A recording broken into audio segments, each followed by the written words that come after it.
Ed, thanks so much for joining us. You've had such an interesting journey being a kind of serial entrepreneur up to this point and, you know, really starting your entrepreneurial days extremely young at 15. So I think it'd be really interesting to listeners to kind of take us back to that moment where you got the inspiration, where you saw the opportunity, and how at 15 you kind of scaled that business. Yeah, that's great. Well, thank you for having me on. I'm maybe a slightly odd entrepreneur in the sense that I've had a very entrepreneurial life from an early age, then had quite a large gap where I became, maybe a normal part of society, and then went back to being an entrepreneur again. So, but yeah, you're absolutely right. I started quite young. Had no idea what being an entrepreneur was. I started my first business at 15. And I suppose my parents were both quite entrepreneurial, so I'd grown up in an entrepreneurial household, so I hadn't really seen someone going and doing a 9-to-5 job. But yeah, I set up my first business basically in the very early days before kind of internet on phones and things like that, when kind of text messaging was starting to become much more of a bigger media and people were trying to harness that. And so basically I started a business whereby we were promoting effectively estate agents through for sale signs, putting on a text message number, and we created a system whereby you text that number and you got a text message back which said this is a £500,000 house, it's got 2 bathrooms, 2 bedrooms. And that was very much in an era where you couldn't just go on the internet and find that. And I suspect that kind of nature of creating something was really because I quite enjoyed things that were a little bit less maybe academic but a bit more practical. How could you solve things? How could you create things, strategic ideas? And that really grew out. And so yeah, for the next few years I then spent time split between trying to school and trying to create this business, which was quite unusual. And very much kind of, I look back now at my parents and think, I'm not sure I would have necessarily encouraged a younger me and my children in the way they encouraged me. They were very kind of liberal in that idea of, yeah, you should go and do this and make the most out of it. And if you think that's something that can really grow, you should do it. So yeah, and I think I found that ever since actually, that being an entrepreneur, your entrepreneurial talents are often more pronounced and can come out more when you have really good sponsors. And that maybe began with my parents, and as my life has kind of gone on, I've met really good sponsors who've been able to kind of encourage and make you flourish, be the best that you can be. And I think that's a really important message that I took away.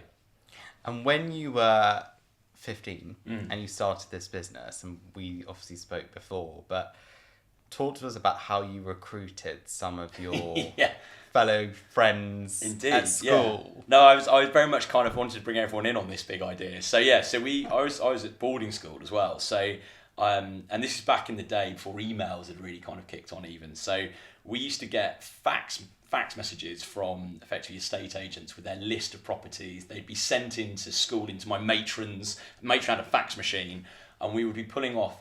It started off like 1-2, but by the end we had like thousands of estate agents. So this fax machine was basically just ringing through, and then I had mates in kind of the IT room basically typing up all of this information onto the system.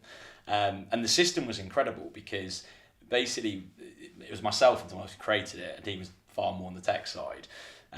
Every time we got a text message in, this would like make a little like ping noise. So at the first you'd get like a ping and be like, oh, that's great, we made 50p. And by the end, you just used to turn on the system and it would just go bing. Wow. And you just realise as age like a 16, 17-year-old kid, that is just noise at 50p per message coming in. That's so incredible. It's pretty phenomenal. It was good, yeah. You must have been quite excited at that point. 100%. And I think weirdly, like, again, coming back to your kind of, your parents, that I think they'd encourage us at the beginning because it was a good thing to do, and it was clear that I enjoyed business. I liked economics. I liked business studies at school. But yeah, it wasn't my main thing, but it obviously brought something out of me. They saw something in me that really kind of encouraged me to go more, do more, be kind of responsible. So they encouraged that. And then but at some point, I think they realised this isn't actually a hobby anymore. This is actually starting to produce like a real income. And my parents, whilst they were entrepreneurs, they weren't making huge money. And at some point they started, I think, to realise, actually, what point is he making kind of more money than we are? So, and that massively encouraged. The challenge, as always with these things, though, is when it starts off really well, is where do you go? Because age kind of 16, 17, there was just phenomenal success.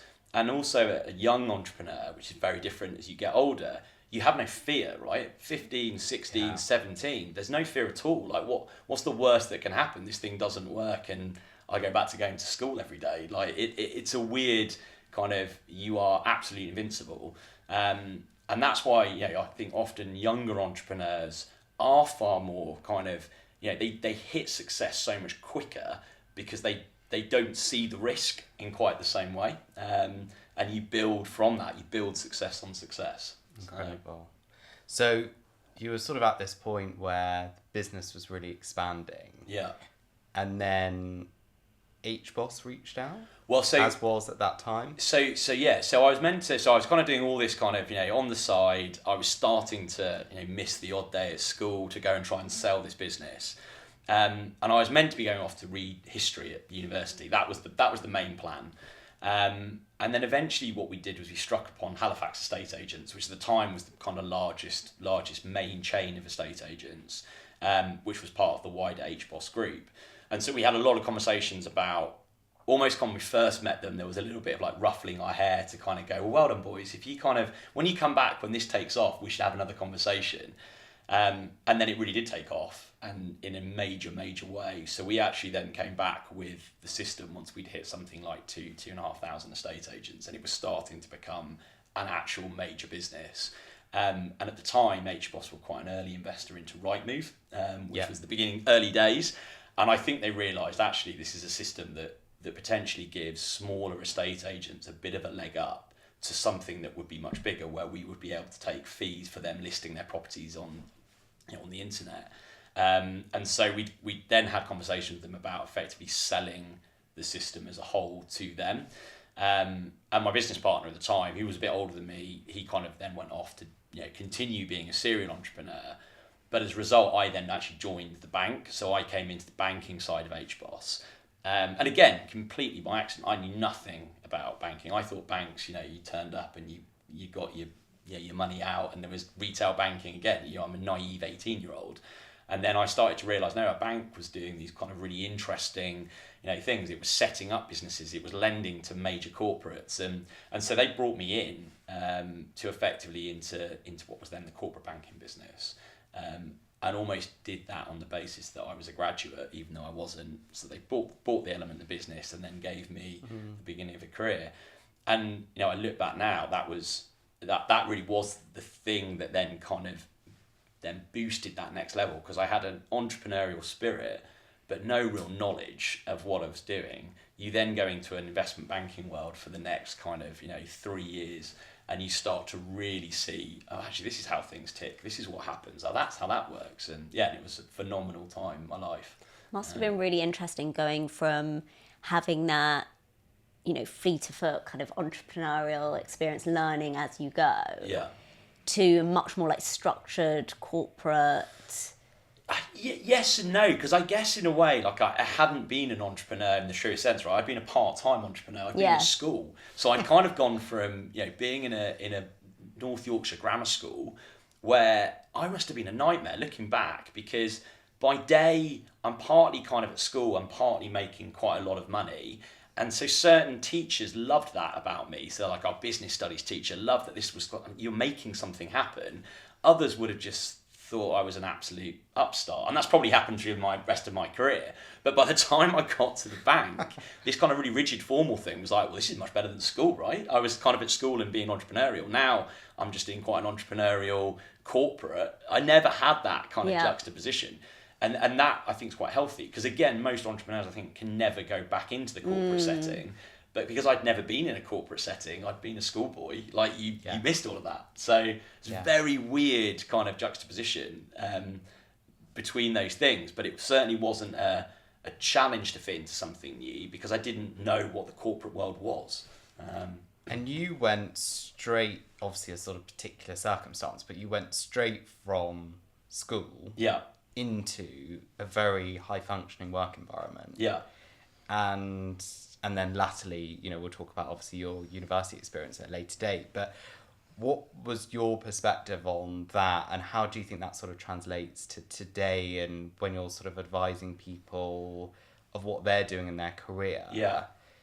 are you thinking, okay, well, everyone needs to go to university and have that experience, or is it slightly different because you've had that kind of straight to work? Yeah, I think whenever you kind of give advice, it's always challenging, isn't it? Because we're naturally honed on our own experiences. So, my experiences were incredible, and therefore I'm always slightly tainted to my view that if you know that what you want to do and you can do it earlier, there's no need to be at university. That's I'm pretty anti this idea that all of us need to do that as the next chapter, and then you begin the kind of working world.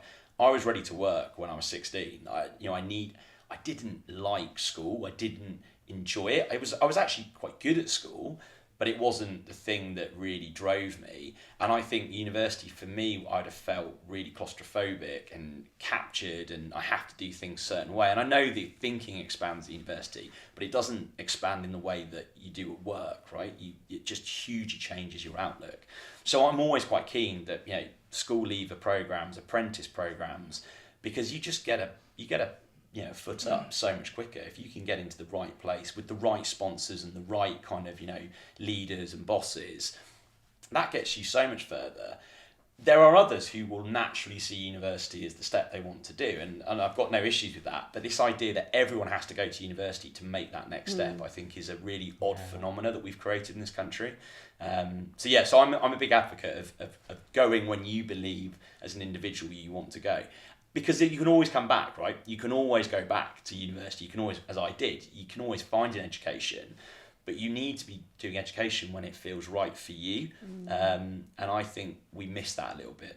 Yeah, that's an interesting point, that it's not just linear. Yeah, it's never linear. Yeah. And that actually you might want to have other experiences, and it's not one size fits all, and it's still there for you. You're right in saying that there is that pressure that it is, you finish school and then you go straight in, but that's a really, in the way that I suppose gap years are like accepted. Yeah. It'd be quite interesting to see this kind of exploration in a vocation be explored in a year, and then perhaps that return to university. And I also think because of this kind of university view that we have in this country, we've created almost this second-class citizen. So unless you've gone to university, well, then you obviously can't be that bright, or you can't be that academic, or you can't be, which is terrible. We don't look at young people and just go, there's something really about you that actually is really interesting or capable, or most 18-year-olds in the nicest way are not that capable.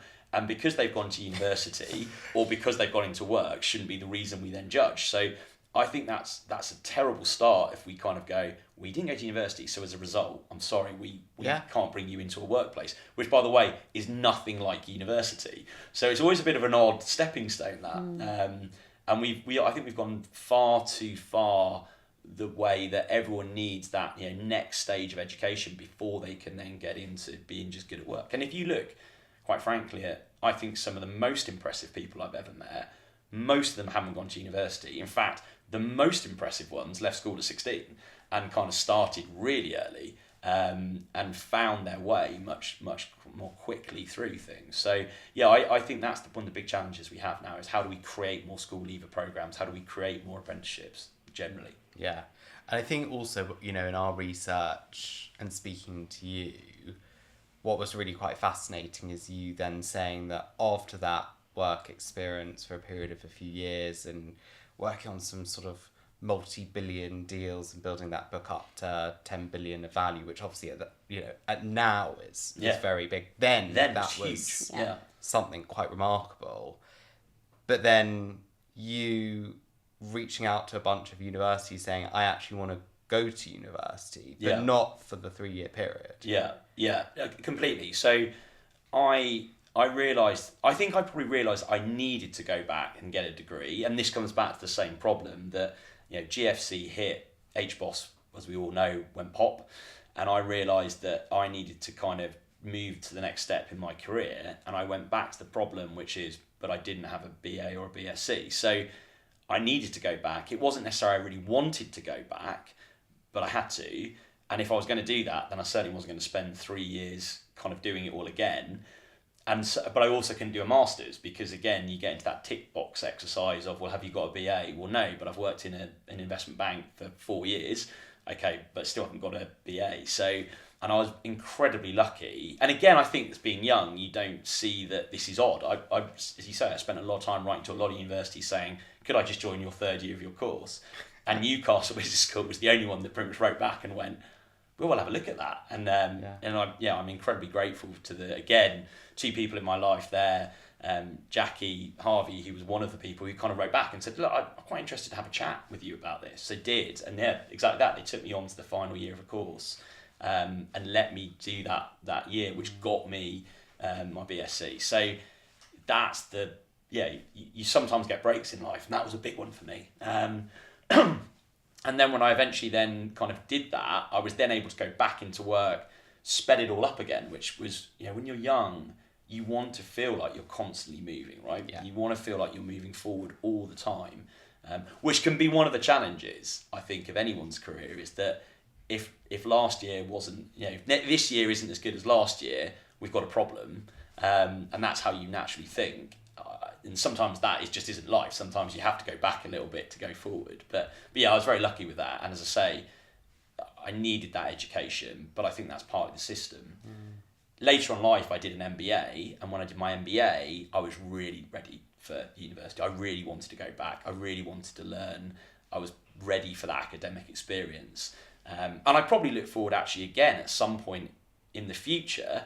I really want to go back and probably do my history degree. But I'll probably want to do that as a 50, 60-year-old who's kind of now going, this is what I want to do. I enjoy history. I'm now ready to learn. But it's not the thing that I'm doing to get into a workplace, which would have made absolutely no sense. I think the obvious question for me that pops out is even the thought process that crossed your head of, I don't want to do the 3 years. I just want to do 1 year. Let me reach out to all these people. Or obviously winding back at 15, starting a business from scratch. You've got that sort of grit and that sort of upstart mentality. And is that something that you think is born? Or do you think people can learn that? And if so, how can they learn that? I think everyone has that inbuilt, right? Everyone has something where they've naturally in your life, you try and cut a corner, or you try and sometimes it comes off and sometimes it doesn't, right? We all want to be at some point when we're younger, older, to be able to do the things that you could do when you're older. And I think in my mind, a lot of entrepreneurship is that, right? It's how can I get there, and how am I going to get there, and how am I going to get there as quickly as I can? And if you keep harnessing that, you get that kind of creates that entrepreneurial spirit. So everyone's got it. I think certain people go on that journey more than others.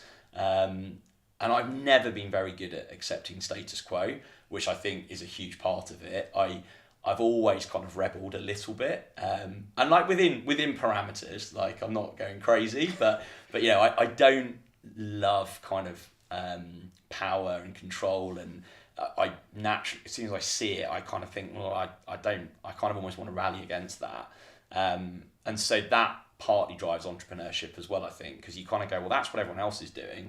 I might try to do that and just see if that gets a slightly different result and where that might go. So yeah, I don't know if that answers it. It's quite a hard thing. I think how are you inbuilt as an entrepreneur or not? And I don't think anyone can ever really answer it. No, it's a really hard one.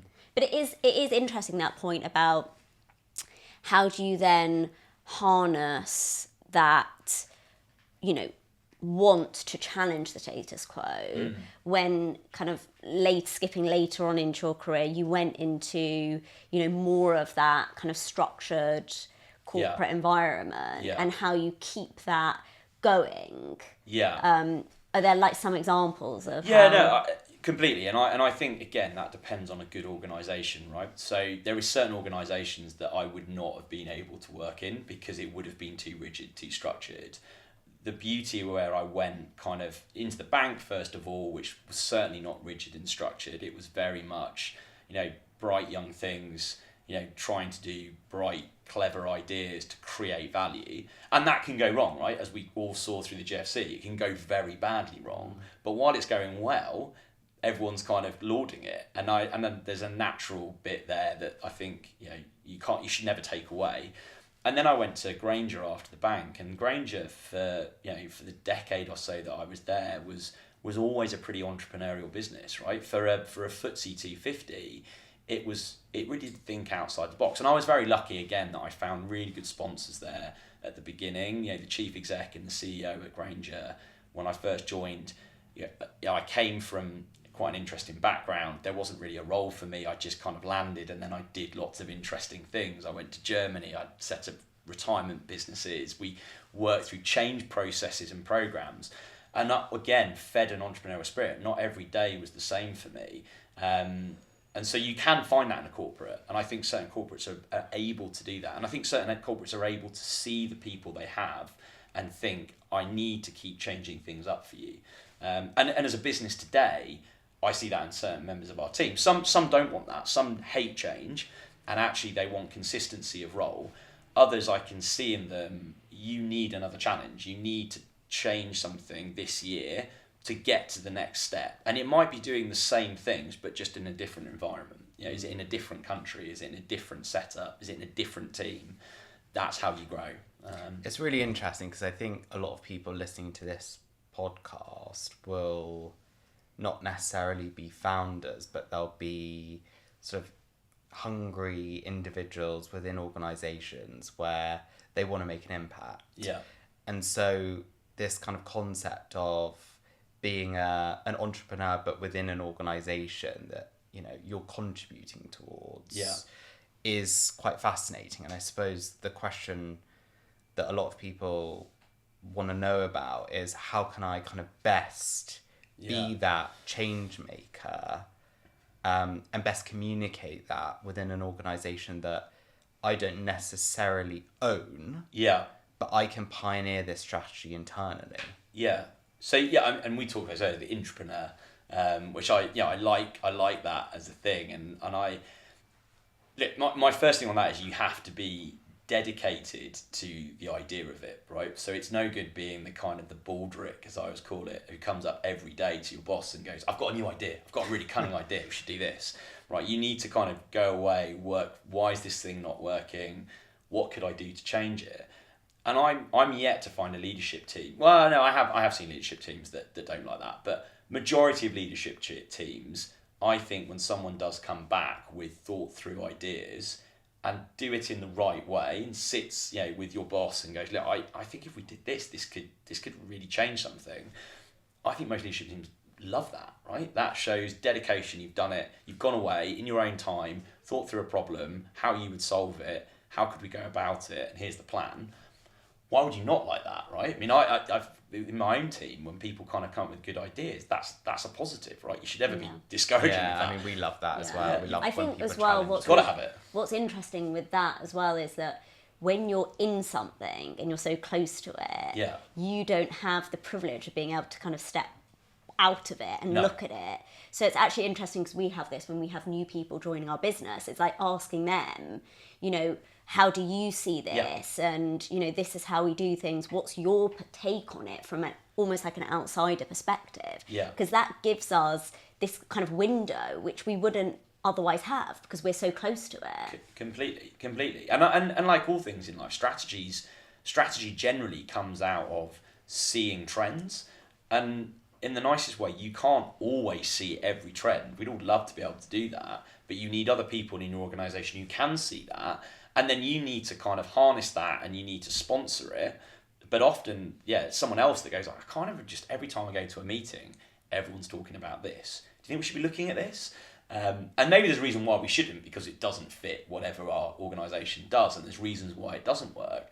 But 9 times out of 10, if that's what you're hearing back, then that's what you should be looking at. And the places that you're most likely to hear about new trends, in my mind, are not always economic forums, and they're not always kind of, big kind of, conferences. That's often, more junior members of your team being out in a pub, out in a cafe, having a coffee, seeing someone. What's another organisation doing, true. right? They're the insiders. Because in the nicest way, as you go up through an organisation, people become far more protective. Yeah, right? they keep their What's our secret strategy? sauce. Well, I'm telling you. Whereas, junior members team are going, we're doing this. Oh, what are you doing? Oh, we're not doing that. All right. Well, everyone else is doing that. Well, maybe we should be doing that. So, it's that kind of, and as long as you don't become herd mentality, which is also the danger, But yeah, there's a huge amount of that. So I'd always encourage anyone, if you are in an organisation and you think if you don't think you've got the right leadership team to listen to you, then you're probably not in the right place. So that's problem one. And if you do think that you've got the right leadership team to listen to you, well, then you need to put a really good case forward, spend time on it, think it through, and then you should be sitting down, probably privately, not in a big room, kind of in front of everybody, grandstanding, saying, look, I think this. What do you think? And most times I think someone will put an arm around you and go, yeah, let's have a go at that. Let's do that and see what happens. Yeah, absolutely. You said something really nice that I want to bring up that we kind of addressed when we spoke before, but you said kind of great minds are created in more challenging markets. And I just wanted to delve a bit deeper into that and where your personal experience of challenges within your career or in the markets that you've seen has actually been the fuel almost to future success. Yeah, I always have a conflict in my mind about this because I've always wanted to do the next thing, be the next step, be older when I was younger, try and run a business before. So, I'm probably the worst person at saying sometimes things plateau and you need to kind of get more breadth rather than always being on an upward trajectory. As you go through your career, you realise that is actually though very true, right? You become a one-trick pony if you're just continually doing the same thing and then moving to the next place, getting paid more, getting a promotion. Eventually, the markets find you out because eventually you get to a point where that thing that you're really good at doesn't work anymore. And so what else can you do? How can you think outside the box? And so I think the earlier you can have that in your career, and that's often through market flux or something, as we sit here today, right? When in a great market, we all just do the thing we're good at, we make money, we get promoted, all good. In a market where you find there's far less stability and growth, you have to think more broadly. You have to try different transaction types, structure types. Am I going to is it equity, is it debt? The more you can do and the more you can learn, all of that sets you in such good state to going forward. And whilst history doesn't repeat, it does rhyme. And so if you've been in a market where you go, well, this isn't exactly that market, but it's quite similar. And in that market, what we did was we did this. We kind of started trying to change this part of our business or this part of our strategy. I think that's really important. If you can have done that younger, it's better because no one wants to be finding that they're in a terrible market as they come through the latter stages of their career. But yeah, it's about that breadth. And in disaster, certainly when you're younger, there's often real progress made. That's where you earn your stripes, right? It's where you see the things you need to get on with. Yeah. And I think there'll be a lot of people, currently today in the UK who look at, real estate markets as a whole, which are quite flat. What is it you're going to do then? Is it, if we're in a reasonably flat period of growth, where do you want to be in the business? You want to try and find a business that's going to be more challenging. It might mean that you're not going to get the promotion or the pay rise because you're not going to go upward. You're going to go sideways, but you're going to find that business that's just going to do more deals. It's going to find more transactions. It's going to change a strategy. And with that, you'll jump 4 or 5 steps ahead in the future because you'll have done more. You'll just be a more rounded individual. Great point. I think also it's interesting because people obviously that are joining our business as well, young people that have been in the industry for 3, 4, 5 years and have only experienced difficult periods. It's quite fascinating because they're questioning everything, they're analysing things in different ways, they're getting creative about different structures, as you say. They've got deeper capital relationships because it's not just about shoving out a process and hoping that you get 10 offers and people will just come to you. So, as you say, especially from our side, making a really concerted effort to go out there and make sure that you're having meaningful impact, then future-proofs you. Yeah, 100%. And the world that you guys are in, absolutely, right? It's all about what's your network. What am I doing differently? How am I kind of distinguishing myself to the next party? Yeah, and I think that's so important because you're right. If you spend the first 5 years, 10 years of your career in an upward market where every process you run, there's 10 bidders and it's all good, like, what does that prove to you? That, you're in a good market. It proves nothing about the individual. Yeah. And I think that's really important as well because as you look at certain individuals, you only in really tough markets do you really start to be able to distinguish between them, right? In good markets, it is quite hard to go, are they just really good or are they just riding the market? Right now, I can see a real split across everything from partners we deal with to brokerage houses to who's actually still doing okay. They might not be doing amazingly, but they're still finding the gaps, they're still finding the solutions. It's the thinking analyst, the thinking want to work through how am I going to just be a slightly different, huge. We're obviously both lucky enough to have amazing kind of business partners, but talk to us of how your and Mark's kind of career cross paths and why you think it's so important to have that co-founder. Yeah, okay. So Mark and I kind of setting the business up was many ways kind of accidental. So Mark was a development specialist, a developer. We both were at Granger for a number of years, and our paths did cross, but they weren't necessarily, we weren't great work mates. We weren't hanging out all the time together. But in Mark, I found someone who was very, very different to me in the way that he approached things, in the sense of what he was doing in his day-to-day work. But actually, underlying who Mark is very similar in outlook to myself, very similar personality. And I think that combination has worked incredibly well for us. And what I've always found, as much as I'm an entrepreneur, I've never kind of seen myself as one of these kind of, I think, mad entrepreneurs, right? Who takes huge risk and goes out on their own and kind of tries to...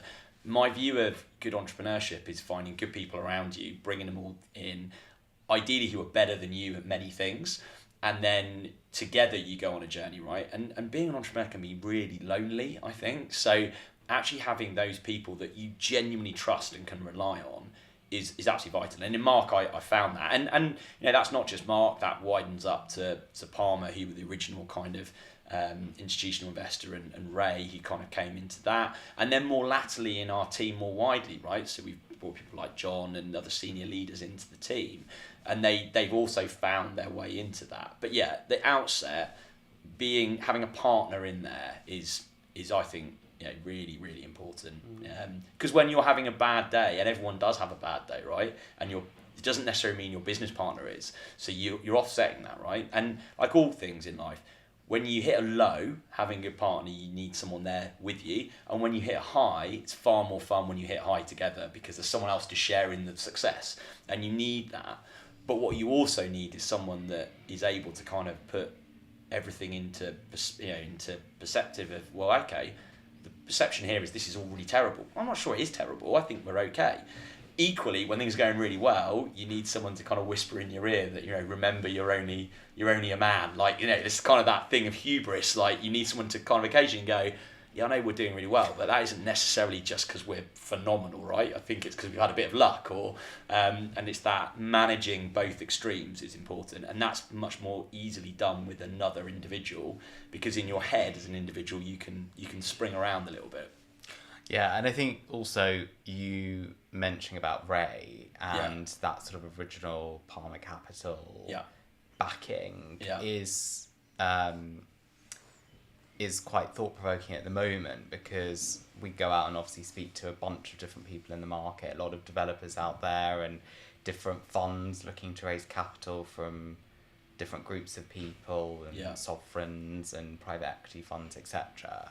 But your journey with Palmer, now Fiera, has transcended both good times and more challenging market periods. Yeah. And stayed really consistent in terms of the support and backing of those groups. So I think what would be really interesting for people to understand is, how do you find a partner that trusts in your vision? Because we have seen over the past few years, markets gone down and sideways, and those partners have had a lot of friction, and certainly in quite a few scenarios have fallen out because of it, and businesses have suffered because of that. So how do you think finding a partner that's on your page So I can only really talk about finding a partner who's on your page through my experience, right? And we found multiple partners over time, but as an organisation, the initial founding partner you can only find once, right? By their nature.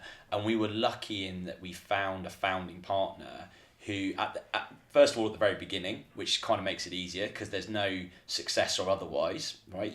We're starting from scratch. And we also found a partner that had done this multiple times, right? So they kind of knew the record, which is it's going to be really hard at the beginning, and then it's going to get a bit easier, and hopefully then it's going to get a lot easier as we all grow. And we know that you're going to have challenges along the way, and we kind of know what they are. It's like having kids, right? We kind of know that they're going to be a baby, then they're going to get a toddler. By the way, these things happen, and you'll have to. So they were able to do that. And I think sometimes the challenge is partners, if they don't quite understand where you are in the life cycle of your business, that can be more of a challenge. When you're starting at the beginning, it's very clear where you are. We're starting with nothing, and we're going to move forward. And then I think the bit that I've always found with, and certainly this is Ray, and this is a Ray characteristic, but that has then transcended through the group and business that he's created, is that he's able to bring the very best out of you, not by necessarily doing anything, but just being there and kind of going, what do you think? And then you kind of give your answer, and he goes, I think that's pretty good, right? And for me, that's really powerful, that almost... I'm going to tell you if I think it's a terrible idea, and if I don't think it's a terrible idea, then I'm probably going to let you just do it, because it will either work out or it won't. And if it doesn't, it's not the end of the world. You know, if it's betting everything on black, I might go, are you sure you want to do that? But if it's kind of generally a well thought through plan, why wouldn't we have a go? And that comes back to the kind of thing we were talking about earlier. When you go see your boss and say to your boss, here's an idea, I think it's very few people that go, that's terrible, go away. I think most people go, that's quite interesting. What if we tweaked that? What if we did that? And I think a good sponsor should always be that person, right? They're a brilliant sounding board, and they're not necessarily giving you advice. They may tell you inadvertently some of their stories to give you a bit of a view of where that might go wrong, and that's what Fiona Palmer have been very good at. And then as we've grown into a bigger organisation, what they've become very good at is kind of letting us do what we're good at, right? And coming to them when we have the challenges that, you know, every business has. Well, okay, well, let's go talk at this point, and how are we going to deal with it? But yet, what that looks like for other people is very hard, because I only know my own experience. But yeah, that ability to see someone who's kind of been there and done it and is willing to give you the time and space is important, because not every day is an upward trajectory again, right? Some days you're going to plateau, some days you're going to come down. And having a non-dramatic partner who goes, today's been terrible, no, we all know. And the person who probably knows that most is the actual person who's running the business, right? They probably know when they've had the most success and when they've had the worst day, because they're right in it. And having someone just telling you that was really rubbish when you've had your worst day is not what you want to hear, right? It's the standard of life. You want someone who goes, you'll be all right. I think we'll be okay here. Don't worry about that. Let's go forward. Let's move forward. And equally, when you're being incredible, go back to that point of telling you just remember you're not a god. That's always a good one, isn't it? And what about sort of the institutional side? Because obviously you've managed to win a lot of mandates and strategies from the likes of Aviva and big US pension funds and others. So how do you feel like you're able to get an edge and attract that sort of capital to package? Yeah. So I think what we're very good at is being the jam in a sandwich, right? We're a great conduit because we're nimble as a business. We're still reasonably small in scale, but we have the ability to kind of find the right strategies, do the right thing. We're not an oil tanker, right? We can move our strategies. But when we do, we've all come from very corporate backgrounds. So we all know what the challenges of being the big institution is, right? Of being the big fund. We're not blind to that. And I think sometimes in entrepreneurs and smaller business that start at the beginning and grow, they don't really realise what it is to be the fund manager in a major organisation, right? You don't necessarily control the whole thing. When you're doing the deal, you don't necessarily have the ability to go, well, you know what, we just won't do that. We'll just change all the things that this organisation's done for 20 years. So it's that ability to work with your partner and go, okay, I get that you will have challenges, so do we. Here's the middle ground. I've been in your role. I know what that hard bit looks like. equally, I have to do this for our organisation today, our kind of business. That's where we find the middle ground. And I think we're very good at that as a group. And that's partly because most of us in the group have been in those big organisations, right? So none of us have necessarily come from, small startups and just kept growing. We've all been in those places. And again, we're very lucky because we've got a large partner in Fiera. So we've got a founding investor in there that has a lot of that requirement from a regulatory governance, compliance, back office piece, which we're able to rely on, which gives us some of the things that a smaller business just cannot buy, can't have on day one, right? We've got that. It's in our kind of mothership. And then ultimately that allows us to do a lot more of the kind of slightly more strategic, tactical, manoeuvring, transactional natured things at the front end, knowing that the back office is fully covered. And being comfortable that back office is really phenomenally good, right? They know what they're doing and they've worked with smaller businesses long enough to know, yeah, we can do that. This is how we'll do it. Again, lots of larger organisations, there's that challenge of, no, I think computer says no, like, well, there's a bit of red tape there, that doesn't really work. The ability to have a back office that goes, we can do this, we're going to have to change that and that, but we can do it. And let's say yes before we say no. That works. And having that partnership with a big organisation that can do that. And then as all things in life, right, the success is finding the right sponsor, the right partner, the right individual in those partnerships where you feel we're going to have a good working relationship together. Because if you don't have that, no matter how successful the business is, the strategy is, if you don't genuinely have someone there that you feel we can be honest and open and trust, you can trust us and we can trust you, it fails immediately. And we've always been lucky that we found those right partners, the right people to build those relationships on. I think that's such a great point, and perhaps something that people don't focus on, which is they get blinded by the name and they get really excited about the company and perhaps don't look for, like you say, the individual that's going to be that connection, that port of call, that true sponsor. Partner. And how important that actually is in terms of driving the how long are they forward. going to be there? What's their ambition? What do they want out of it? Do their organisation think they're the right person, right? Because you don't want to be dealing with the person that organisation is saying, I think this person's probably not for us. They don't work. You have to kind of be comfortable we've got that. And also that thing about being blinded is really important. What are the foundations of that organisation you're dealing with, right? Do they actually have money? Do they actually have a good reputation? When they've worked with other partners, what have they done with the other partners? And so, like all things in life, it's very easy to go, oh, it's like when you're going for a job, right? Well, that's the job I'm going for. They're going to ask me questions and then I'm going to tell them answers. Actually, the most important thing is going, am I going to fit in this organisation? Because day one, once the interview's done, I've now got to live and work here and do these things with you. And if I don't actually like what you are, or who you are, then it's impossible. So, and again, having been in that corporate world, you kind of see some, maybe, every now and then kind of red alarms go off, right? I don't quite like what that's saying. And if that's where we're starting at the beginning, is this going to work for both of us as partners? But you get that right, then those partnerships will go on and on and on. I like that. I like looking at the individuals specifically because, as you say, it's very easy to get carried away, but ultimately a company is a selection of individuals, and those individuals are equally, if not more important, in dealing with each other and their objectives. And I think, as you say, not many people look at, well, how long is that person going to last, or what is their personal ambition? What do they actually want out of this deal? Forget the money. Forget the IRR. What do they want to achieve here by working together? And I think people often don't sort of question that. They're just like, let's go, green light. And I think everyone in any kind of relationship like that will have red lines, right? There'll be things they can do and there's things they can't do. And the earlier you can realise they're going to be really honest about where I can try and make something happen. I'm going to try really hard because I want this relationship, but I'm just going to be really honest where it's not going to work, and I'm going to tell you that right up front.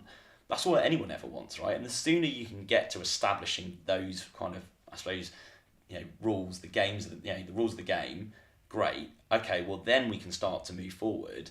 That comes down to the individual, because the organisation isn't deciding how that individual will negotiate, right? The individual's negotiating because they're an individual and they know what their long-term plan is and what their organisation wants, but how they'll go about approaching that, that's completely up to them. And so do you believe that person is the right partner? Because if they are, and that business wants to get to the same place as your business wants to get to, well, then it's going to work. But if they're not the right person leading it, it doesn't really matter what their organisation thinking is, because that's the person you've got to deal with on day one.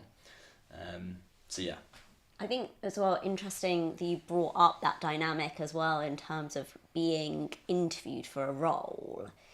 It's such a good point, and it's something that we always do when we're kind of interviewing candidates, is not just, having them answer the questions, but actually asking them, what is it that you want out of your next 5 to 10 years when you take that next step into a role? Because as you say, it's got to be a holistic fit. It's not just about, what they can offer you. It's also about what you can offer them. Yeah, you've got to work together. And that comes back to that point about an entrepreneur. Like, people aren't widgets, they're not machines. So if you can't kind of get the best tune out of them, well, then that's partly probably because you've missed something along the way, that either you didn't get the right person at the beginning, or you haven't given them the thing that they need tool-wise to be able to go and create. And so, I think that is really important, to get that feeling you've got the right people around the table at all times, be that partners, stakeholders, shareholders, staff, they all link. And does your culture fit with the culture of the business you're dealing with? That, so one thing is the level of who I'm dealing with, but then do I look at my team and do all of my team go collectively, I really like their team, or do all of my team go, I absolutely hate their team? Because again, that's a risk, right? Your teams are never going to bond because half the team don't like their team. Those things are really subtle points. You've got to get that right to have good partnerships. Yeah. I think also let's kind of talk about adaptability. And as someone who's obviously founded Packaged and has grown Packaged to, a very successful size and scale, and continues to kind of expand and grow, how do you adapt and change your dialogue on a daily basis, speaking to 1 minute a landowner in a regional city to a global sovereign wealth fund to, member of your own marketing team to, anyone else in the marketplace? And how does that sort of language and way that you do things change? Yeah, it's a really, you are a chameleon, I think, naturally as an entrepreneur. I think your core elements have to always be the same, right? Which is, you've got to be true to who you are, honest, be an honest broker, be clear, clarity of thought, clarity of message. They don't change. But you're right, how you exactly approach that conversation changes. I always liken it going back to school, right? So I was a grammar school kid. So state school, not private school. So when we play other state schools, we're the posh kids, and then we go to play a private school, and we're the posh kids, and we played up to our kind of who we are in anything, right? And so I think there's an adaptability there that you have to go, well, I'm kind of somewhere in the middle, and I can play that side, and I can play that side, but fundamentally who I am is this. But you are right, that is it's a niche that some people are really good at and some people are terrible at. And I think majority of our team are very good at it as well, where they're able to talk up, the scale of what we are as a business, but equally they know where we've gone to get a deal done and how it's going to work and how that individual might feel about selling a piece of land. And it goes back to the same thing as we're talking about with the bigger partners, right? If you feel that you've got someone on the other side of the table who feels and understands where we're coming from a bit more, okay, well, we can work together then, can't we? There's things I can personally do and there's things I personally can't do. How's that going to come together? But and also I think the final bit of that is, do you really enjoy being a chameleon as an entrepreneur, as a leader? I love it. I love the fact that my day can change from, kind of being head of the HR department to kind of, I always kind of joke that Mark's head of IT, right? And kind of asking him how something's going to work, to then going back and trying to get a JV done.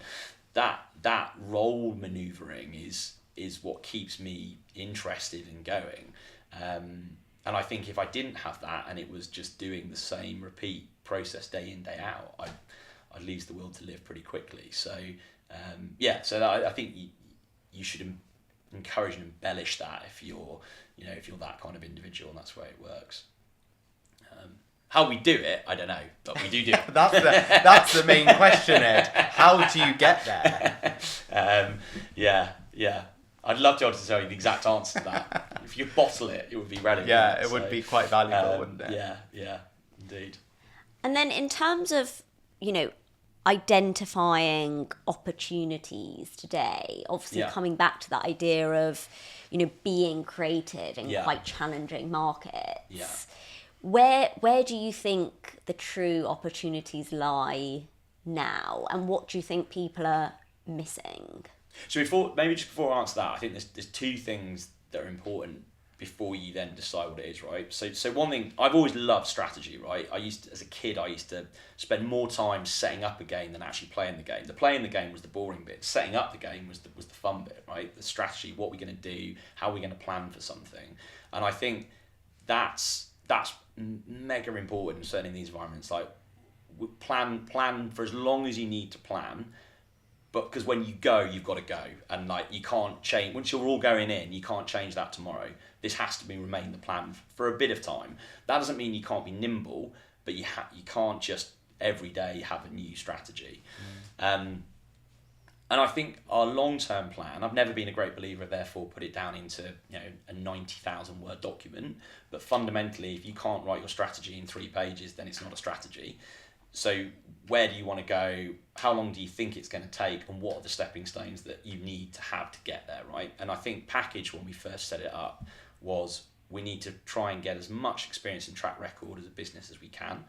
What are our strengths? We know how, at the time, forward funding in the UK market works. We've been both developers and we've been on the corporate side.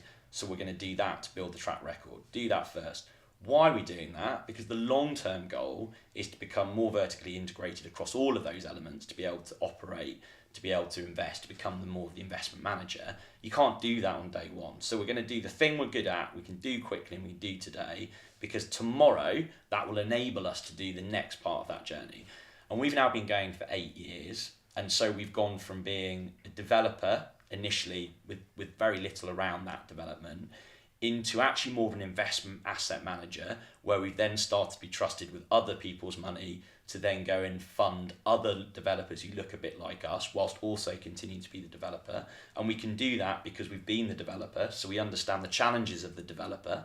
And then thirdly, we've become an operator, which is the hardest bit to do because it's the lowest margin. So unless you've got enough assets, you can't manage. So we all want to manage, because fundamentally the best managers are those who've also built the product, right? Because they know where the challenges are, and it's a very hard place to hide. So if you have an institutional partner and you've built the thing and now you're operating it, well, it's kind of all your problem, isn't it? Because you've created the thing and now you're telling me you can't manage it. Well, why? Because it wasn't built correctly. Well, whose fault's that? So that ability to kind of go vertical has been big. Where do we see the opportunities today? It's repeating that, but in markets where we see the same requirements that we've seen in the UK. And the UK, by the way, is still needing it. In 8 years, we haven't solved the UK housing crisis, right? Far from it. So the UK, we will continue to do what we do and grow in the UK. But we also now see markets which look very similar, where we've got, escalating kind of supply-demand challenges, where we see fundamentally we've got a lack of institutional investment into a product class in rental living, which actually could be highly attractive because of that supply-demand imbalance. And so places like Spain for us, which we've now kind of started to set our platform, are next, and that will continue to grow through Europe over the next kind of hopefully 10 years. But the strategy hasn't changed, right? The where we're doing it, that's changing. But fundamentally what we're going to do, we're going to develop buildings, then we're going to operate them, and we're going to invest others' money into that. That never changes, and we're going to do it in the best possible way we can. We're going to find the best opportunities we can, and we're going to find the most value we can. That's kind of the 101. Where you find it, that's the bit that you then need to work on as you grow the business. But getting those stepping stones right, with a long-term view of where you want to be, is the bit that's, I think, driven our business. And also accepting, I suppose, the final bit is that sometimes markets are more challenging, right? you've kind of got to go through the cycle a little bit. The UK right now is a challenging development market. It won't always be a challenging development market. So we are not suddenly going to retreat from the UK. It's our primary market.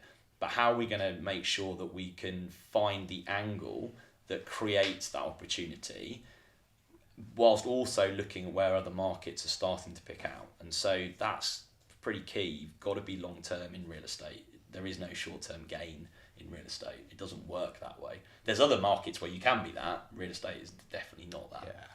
Certainly sounds like an exciting period ahead for Packaged. Yeah, hopefully.